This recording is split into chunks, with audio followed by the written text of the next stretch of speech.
Selamat sore, Assalamualaikum warahmatullahi wabarakatuh. Syukur alhamdulillah hari ini kita Waalaikumsalam warahmatullahi wabarakatuh. bertemu secara virtual untuk mata kuliah asuhan kebidanan remaja dan perimenopause. Untuk topiknya yang akan dibahas adalah persiapan remaja dalam perencanaan keluarga. Sesuai dengan RPS, Askep Remaja dan Perimenopause untuk pertemuan keempat, hari ini akan membahas untuk subtopiknya adalah pada akhir perkuliahan, mahasiswa mampu menganalisa permasalahan remaja, sebab dan akibat pernikahan dini, faktor remaja berperilaku tidak sehat, tantangan era zaman, kebijakan perkawinan dan dasar hukum, pola perencanaan keluarga, keluarga berencana, dan 1000 HPK. Selama 50 menit ke depan, Bu Yeni akan memaparkan terkait topik yang sudah saya sebutkan tadi. Nah, untuk evaluasinya adalah ketepatan mahasiswa dalam menjelaskan, topik-topik yang akan kita bahas dan untuk, tugas adalah saudara nanti membuat satuan acara penyuluhan terkait dengan konsep perencanaan keluarga yang aplikasinya nanti akan panjenengan semua berikan pada saat kegiatan Posyandu Remaja. Nah, adapun latar belakang, mengapa perlu melakukan perencanaan keluarga dimulai pada masa remaja, yang pertama adalah berdasarkan analisa masalah remaja saat ini, permasalahannya yang pertama adalah kehamilan yang tidak diinginkan, kemudian kawin muda, narkotika, HIV/AIDS, dan penyakit menular seksual, serta tingginya angka kejadian aborsi. Nah, terkait dengan kawin muda, kenapa hal ini bisa terjadi? Penyebab utamanya adalah karena pendidikan yang rendah. Dengan pendidikan rendah, maka akan mempengaruhi remaja tersebut untuk memberikan kemampuan secara berpikir terkait dengan perilaku yang bisa berdampak atau beresiko terhadap apa yang dilakukan. Nah, terutama adalah seks bebas pada remaja. Nah, kemudian kebutuhan ekonomi dalam suatu keluarga yang menimbulkan terjadinya pernikahan dini. Kultur nikah muda, pernikahan yang diatur, kehamilan di luar nikah. Itulah berbagai sebab mengapa terjadinya pernikahan dini, seks bebas pada remaja.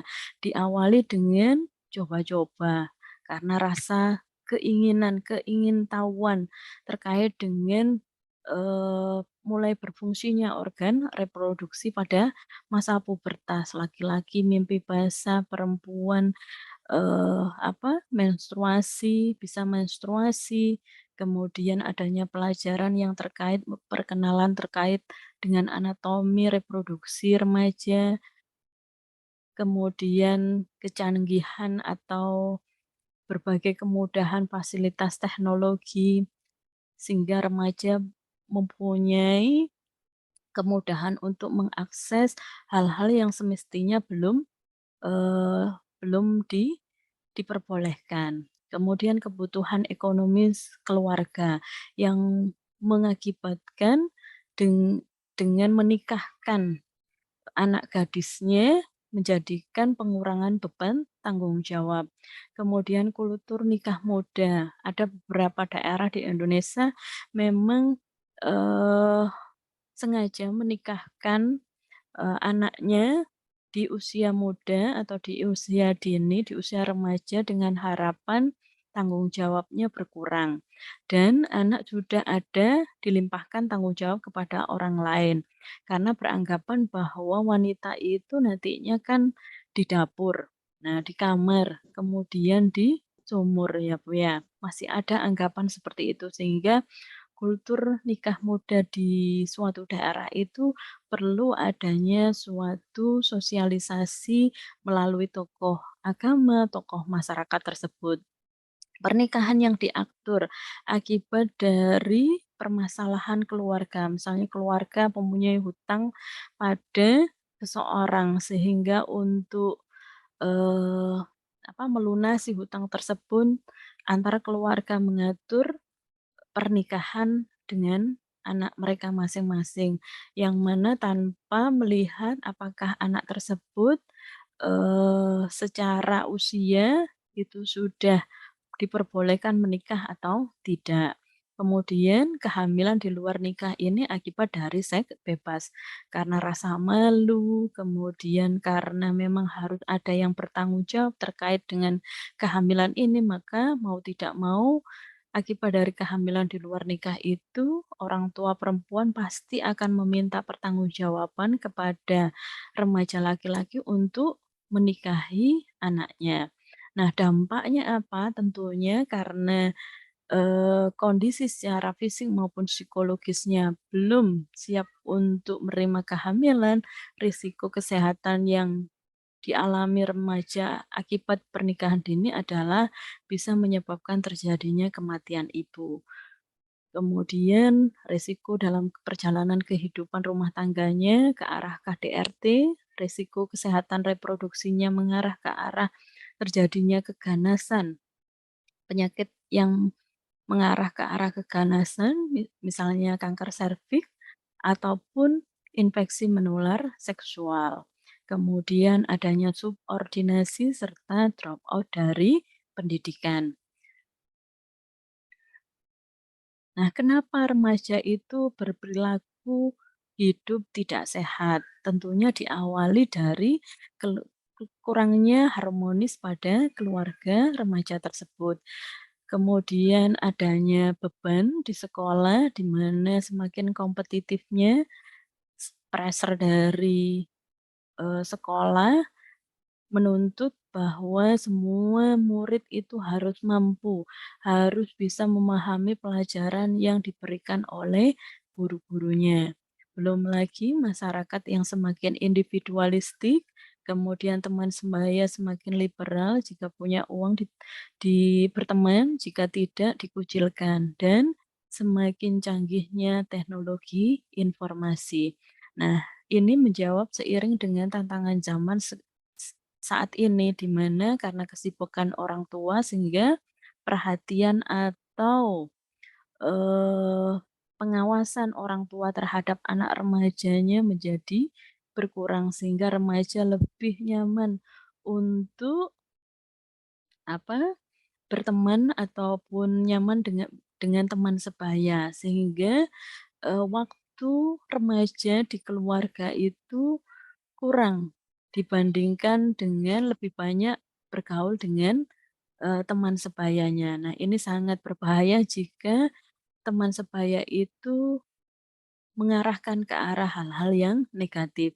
Kemajuan media dan teknologi, kemudahan, mmm, remaja untuk mengakses hal-hal seperti situs porno, kemudian berita-berita yang harusnya, dikonsumsi oleh orang dewasa bisa dengan mudah, dibaca maupun dilihat oleh remaja.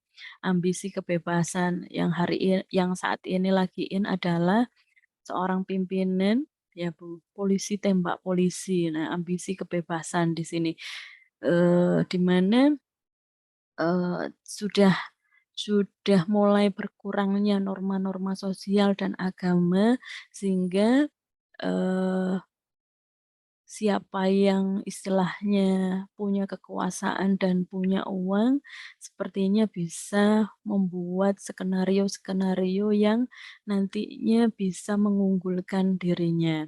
Kemudian adanya kekerasan lingkungan, peredaran narkotika, dan lain sebagainya.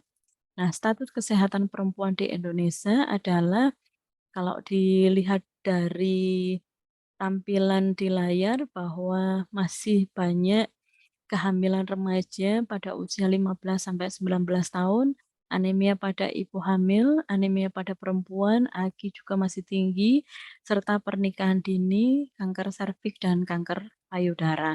Nah, provinsi tertinggi untuk pernikahan dini adalah warna biru, yaitu Kalimantan Selatan disusul dengan Jawa Barat dan Jawa Timur.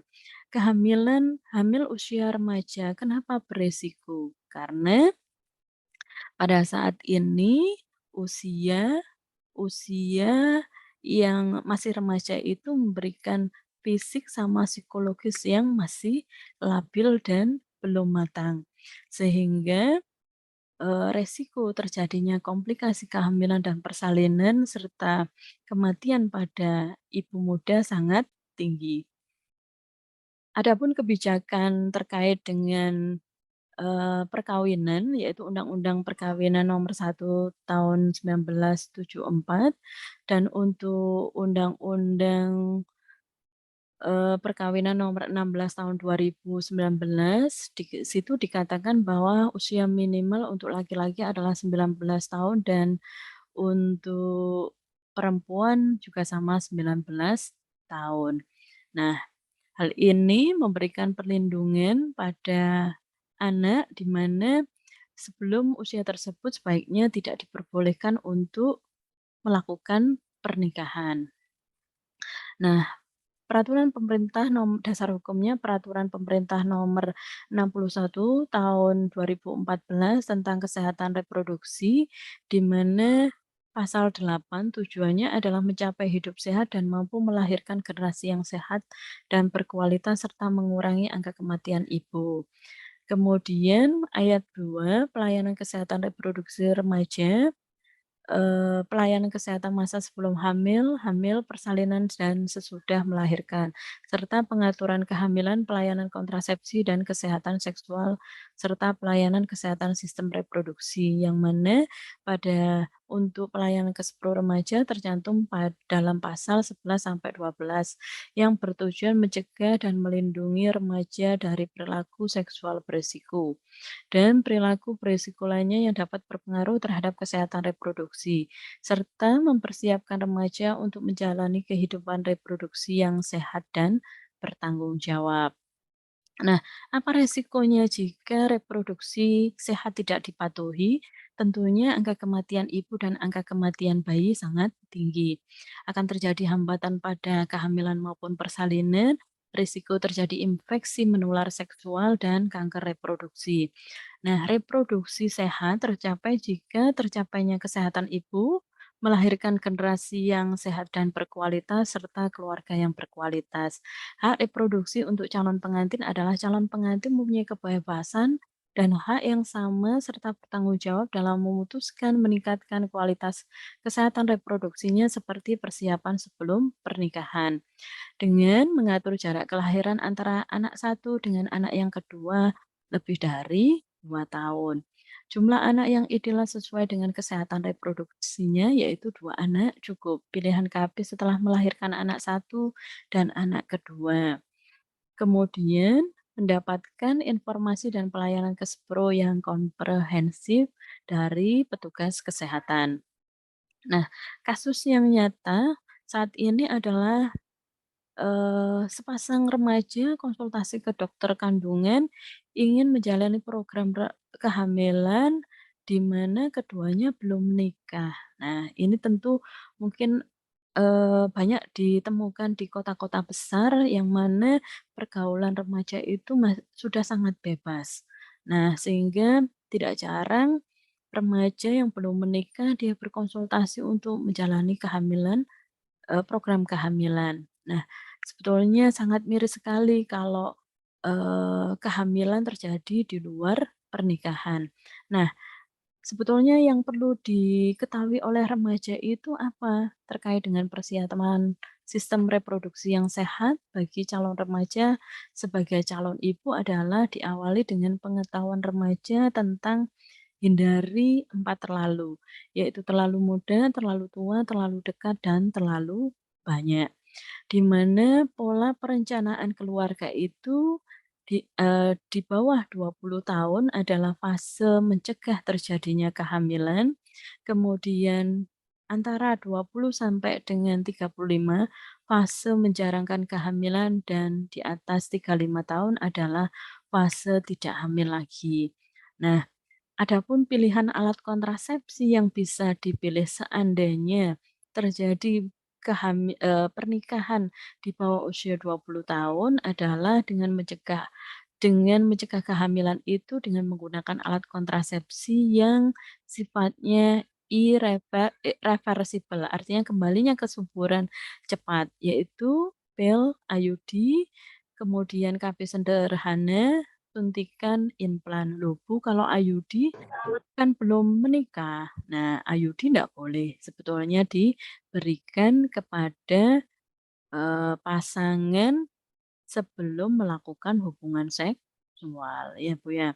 Nah, sederhana mungkin kondom, baik kondom laki-laki maupun kondom perempuan. Suntikan pun sebaiknya adalah yang 1 bulan. Implan, kalau bisa, sebaiknya diberikan setelah mereka, sudah punya anak. Nah, sifatnya yang reversible, kembalinya kesuburan cepat, yaitu apa? Pil, KB sederhana, maupun suntikan 1 bulan.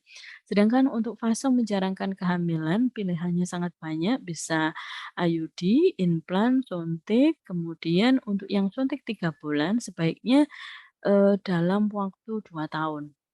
Kura Kak, jangan lebih dari 2 tahun, karena resiko terjadi bahaya dari penggunaan alat kontrasepsi yang 3 bulan karena hanya mengandung progestin adalah, dihambatnya sekresi estrogen. Padahal estrogen sendiri fungsinya adalah untuk mencegah terjadinya osteoporosis. Jadi setelah 2 tahun sebaiknya dianjurkan untuk menggunakan alat kontrasepsi yang bisa memicu produksi estrogen. Nah, pada saat usia 35 tahun, yaitu fase tidak hamil lagi, nah pilihkan alat kontrasepsi mantap ataupun alat kontrasepsi jangka panjang. Nah, pendewasaan usia perkawinan adalah upaya untuk meningkatkan usia pada perkawinan pertama sehingga mencapai usia ideal pada saat perkawinan. Pendewasaan usia perkawinan bukan sekedar menunda sampai usia tertentu saja, tetapi mengusahakan agar kehamilan pertama pun terjadi pada usia yang cukup dewasa, yaitu di atas 20 tahun. Usia ideal menikah adalah 21 tahun bagi perempuan dan 25 tahun bagi laki-laki. Nah, hal-hal yang harus diketahui calon pengantin dalam merencanakan jumlah anak adalah kenapa kok harus ditunda? Jika usianya kurang dari 20 tahun, kesiapan fisiknya sangat menentukan. Adalah umur untuk melakukan pernikahan. Semakin di atas usia 20 tahun, kematangan fisik, organ reproduksinya, kematangan dalam emosionalnya, kemudian yang laki-laki 25 tahun tadi diharapkan bahwa secara finansial dia sudah mendapatkan pekerjaan yang layak untuk bisa menghidupi keluarganya. Masa reproduksi usia 21 tahun ke bawah dianjurkan untuk menunda pernikahan dan kehamilan karena masa ini masih proses tumbuh kembang baik secara fisik maupun psikis. Organ rahim belum berkembang dengan sempurna. Nah, untuk mengatur, eee, jarak kelahiran di mana periodenya adalah antara usia 21 sampai 35 tahun adalah periode ini paling baik untuk hamil dan melahirkan karena risikonya sangat rendah. Organ rahim sudah berkembang dengan sempurna, jarak antara anak pertama dan kedua idealnya, minimal 3 tahun, 2 sampai 3 tahun. Kontrasepsi yang dianjurkan adalah kontrasepsi jangka panjang yaitu IUD, suntikan, pil, implan, dan metode sederhana. Nah, fase ketika di atas 35 tahun yaitu tidak ingin anak lagi adalah menggunakan alat alat kontrasepsi mantap ataupun MKCP. Nah, apa pengaruh dari apa eee, pengaruh dari keluarga berencana dari sudut kesehatan reproduksi, yang pertama adalah mencegah kehamilan dan kelahiran yang tidak diinginkan, perubahan dari jumlah anak yang bisa dilahirkan seorang ibu, variasi jarak waktu antara kehamilan, perubahan saat terjadinya kelahiran, terutama kelahiran yang pertama, kemudian jika jarak kelahiran terlalu dekat, organ reproduksi belum pulih secara sempurna.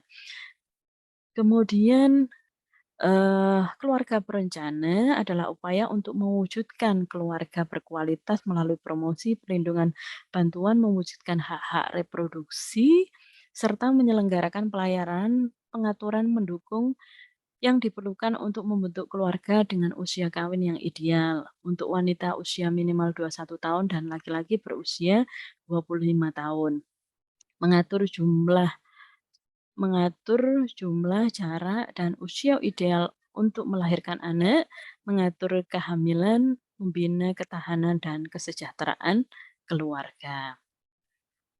Nah, perencanaan keluarga atas dasar pencapaian keseimbangan antara mendapatkan keturunan adalah, dengan kita bekali remaja itu terkait dengan perencanaan, pengetahuan perencanaan, keluarga, maka harapannya nanti terpeliharanya kesehatan reproduksi ibu, sehingga keselamatan ibu selama hamil, persalinan, menyusui, dan pemeliharaan anak bisa berjalan dengan baik. Mempunyai waktu yang panjang dalam mendidik anak di masa balita dan ibu pasca bersalin punya waktu untuk merawat dirinya. Nah, merencanakan kehamilan sebaiknya hamil di atas usia 20 tahun karena kondisi rahim sudah siap dibuahi dan bisa memelihara ataupun menopang bayi untuk tumbuh kembang selama 40 minggu. Mengurangi kesulitan saat melahirkan, kondisi fisik dan mental ibu sudah matang, mengurangi resiko kanker leher rahim, berat badan yang dilahirkan juga ideal 2.500, ibu dapat menjaga bayi selama di rahim dan asupan gizi seimbang. Nah, manfaat ber-KB bisa mencegah anemia, mengurangi perdarahan, mencegah terjadinya kehamilan tidak diinginkan, meningkatkan keharmonisan keluarga, peluang untuk aktualisasi pasangan, tumbuh kembang anak juga terjamin, terpenuhinya kebutuhan ASI eksklusif selama 6 bulan dan menyusui sampai 2 tahun, serta pengendalian jumlah penduduk yang bisa berkontribusi pada tujuan pembangunan bangsa. Karena KB punya peran penting dalam meningkatkan kualitas SDM, yaitu memutus lingkaran setan kemiskinan. Miskin, eee, kalau memang mampu, banyak anak jika, keluarga itu mampu, tidak masalah. Tetapi lagi-lagi lihat, kesehatan reproduksi dari ibu yang melahirkan. Semakin banyak seorang wanita itu melahirkan, maka resiko terjadi perdarahan dan kematian pada ibu adalah sangat tinggi. Nah, sudah miskin kemudian banyak anak, maka akan melahirkan generasi yang nantinya juga sama dengan orang tuanya. Nah, kesiapan bagi calon ibu adalah usia ideal laki-laki adalah 21 tahun.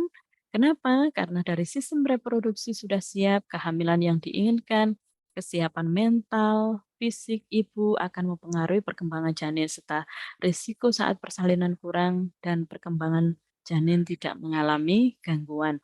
Nah, penting juga untuk calon ibu mengetahui peran 1.000 hari pertama kehidupan dalam membentuk generasi emas. Nah, apa pentingnya 1.000 HPK? Apa sih 1.000 HPK? Sesuai dengan webinar yang Bu Yeni sampaikan di bulan yang lalu, adalah masa awal kehidupan yang dimulai sejak dalam kandungan sampai dengan 2 tahun pertama kelahiran, yaitu, 280 hari kehamilan, 180 hari yaitu usia 0 sampai 6 bulan, 60 hari, 6 sampai 8 bulan, 120 hari pada usia 8 sampai 12 bulan, dan 360 hari ketika usia 12 sampai 24 bulan. Nah, mengapa penting? Eee,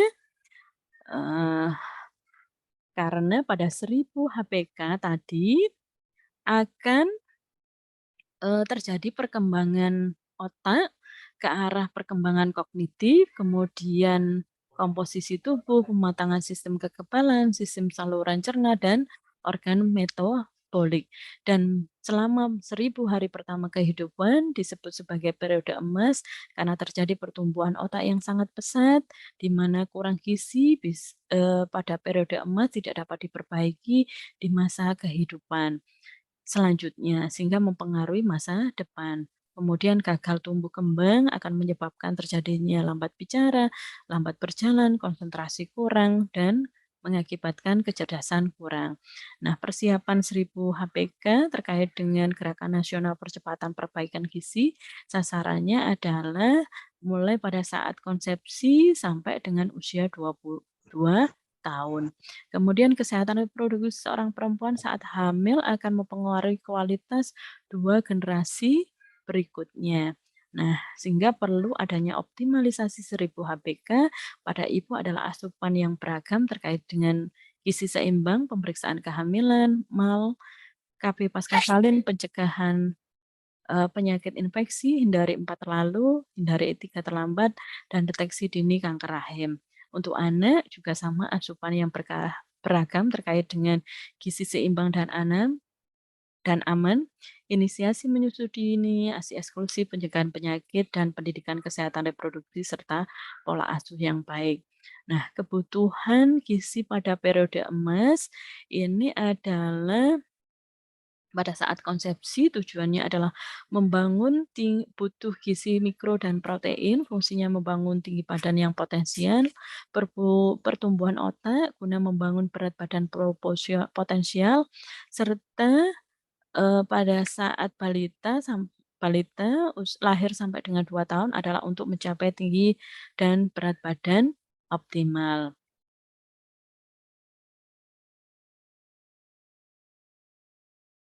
Nah, standar emas pemberian makanan pada bayi dan anak adalah yang pertama setelah lahir IMD. Kemudian lakukan rawat gabung memberikan air susu ibu atau ASI selama 6 bulan serta MPASI mulai 6 bulan sampai seterusnya. Kemudian menyusui dilanjutkan sampai usia 24 bulan ataupun lebih.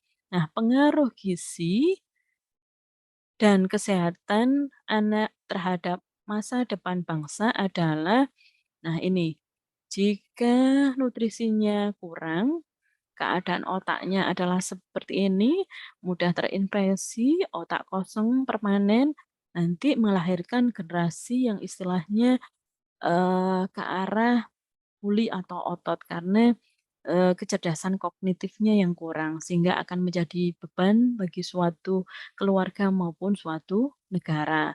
Apabila gizinya cukup dan sehat, maka anak akan cerdas, mutu SDM-nya meningkat, akan berdampak pada penghasilan yang tinggi, dan ini akan meningkatkan income per kapita pada suatu keluarga maupun negara. Nah, hasil yang diharapkan dari generasi emas adalah yang pertama menikah terencana, sehingga akan mendapatkan pendidikan setinggi mungkin. Dengan menikah terencana, sebelumnya harus dilalui dengan harapannya adalah remaja dapat memperoleh pendidikan setinggi mungkin, kemudian mendapatkan pola hidup sehat, aktif dalam kehidupan bermasyarakat, dan mendapatkan pekerjaan yang kompetitif, sehingga menghasilkan generasi yang siap untuk menghadapi bonus demografi. Untuk evaluasi hari ini, untuk soal pertama tadi jawabannya apa Ibu? Jawabannya A. Betul. Jadi rendah. pendidikannya rendah ya Bu ya. Rendah. Kemudian untuk soal nomor 2